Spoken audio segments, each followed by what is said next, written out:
I'm Michael Killen, and I think it's safe to say I have great environmental credentials. I only made the largest painting, probably the most effective ones that bring attention to sustainability. 24 feet. I made it for NASA to help them share. I also did The Resilience of America, also another painting that brings attention to the threat of climate change. So now, when I say this, you'll appreciate, and when my guest, who is Dr. Alex Cannara, shares his comments, you're going to, I think, appreciate them.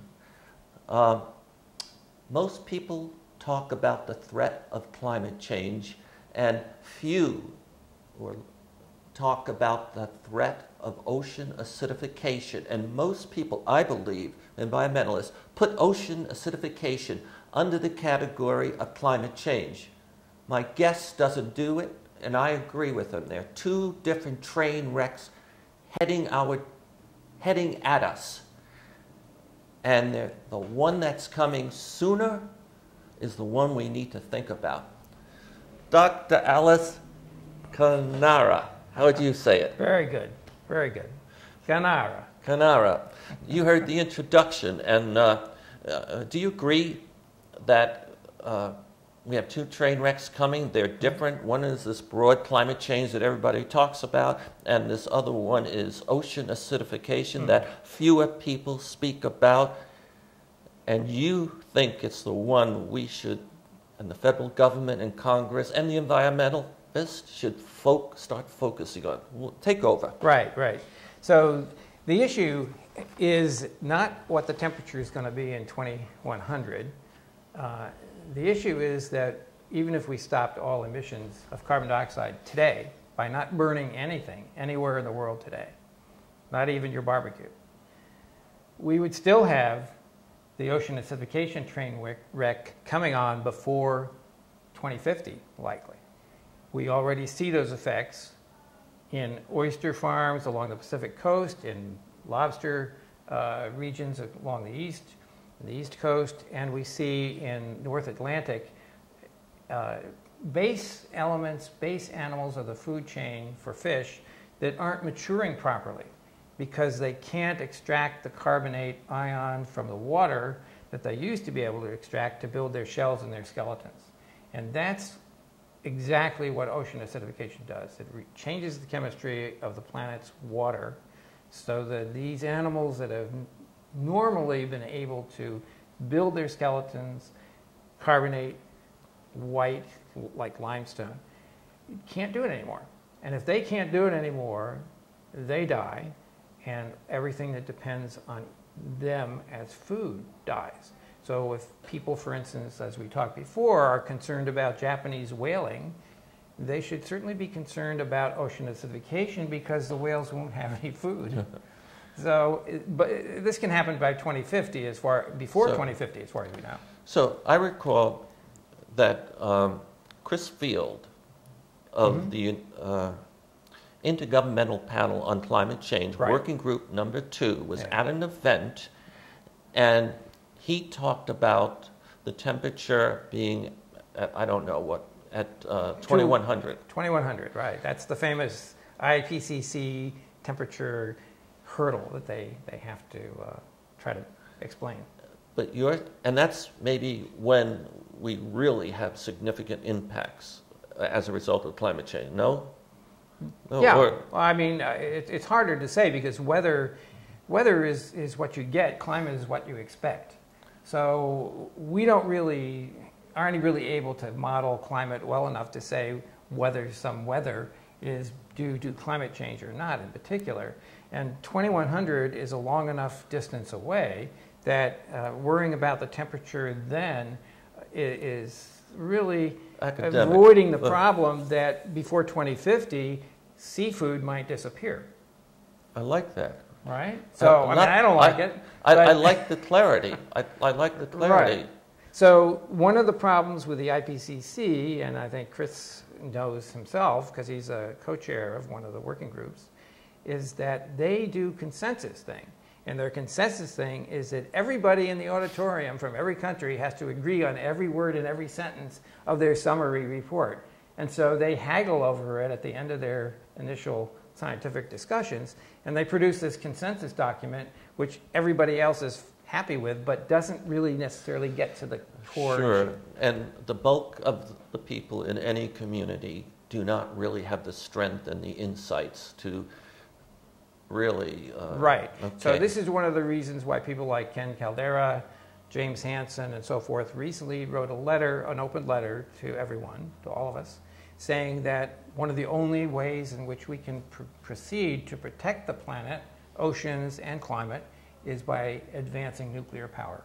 Okay. And that's actually what the Thorium Energy of Silicon Valley group is talking about as far as part of the solution to the problem that we need to engage in very quickly.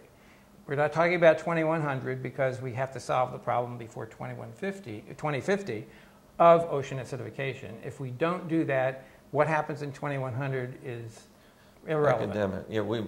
Right. I mean, you can have all the IPCC meetings you want, but they have not accomplished what needs to be accomplished. Now you have made clear for me why your group, that you're part of, these concerned scientists primarily of Silicon Valley, are so concerned with ocean acidification. And less so. I'm not saying you're not concerned with climate change, but that's out sort of... We're looking for the real causes of the real problems and trying to deal with them immediately, just the way the pilot of a plane isn't going to necessarily worry if the baggage door is open, if the fuel is draining out of the wing tanks, right? So you're concerned that by 2050, we may have started a process that will destroy the food chain of the ocean. Yes, and we've already started the process. Yes, and that is not very good. And no. you and your scientists and others, Hansen and Ken Caldera, have determined that the amount of fossil fuel that we're going to burn between now and then is of such a magnitude that unless we find another energy source, there's nothing stopping ocean acidification from striking us long before these dates that the IPCC. And so... Right, except that the one key fact that's missed by most environmentalists and most environmental groups is that even if we did stop, as I said before, today, all burning, we still have 1.5 trillion tons or more of CO2 inventoried in the air and dissolving in the ocean, and that will continue to dissolve and continue to acidify the ocean and continue to bring us closer to the 2030 or 2050 point when extinctions in the ocean shut down the food chain. So the Department of Energy and other organizations of the world have a sense that a new energy, powerful energy source is needed that does not emit greenhouse gases? Well, there's politics involved in everything, and the Department of Energy has long had at least 4 types of new nuclear power sources, but have given them no money for development. So essentially, we are now so far behind in nuclear development compared to the world, compared to China and Russia and so forth, that we actually not only have a climate issue and an ocean acidification issue that we're creating, we're actually creating a future economic issue for the United States. Okay. I want to sit down with you again in the near future and pick up on some of these other issues. But right now, and correct me, the AGU, the American Geophysical Union. You can think of it as they own everything from the center of the Earth out to the edge of the universe. In December, starting on the 15th, in San Francisco, they have their gigantic event, and I think they'll have 30,000 people. It's one of the biggest professional conventions. And you have a booth. Right, 2617. We'll be there to answer questions. You'll be there to explain your painting. Yes. And we'll be there to answer questions and talk with people. And by the way, I think you and your group are breaking ground. I've been to trade shows and scientific, but let's go to a trade show. I have never seen a piece of fine art as the base of an exhibition, as an exhibit.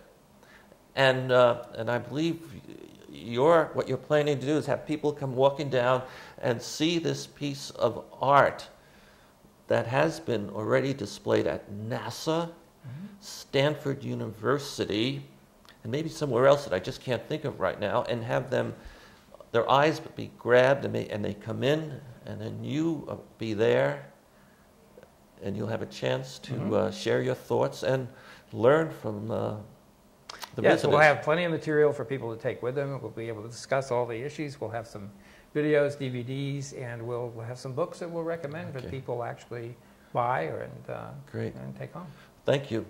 That was Dr. Alex Cannara, and I'm Michael Killen. See you at the AGU.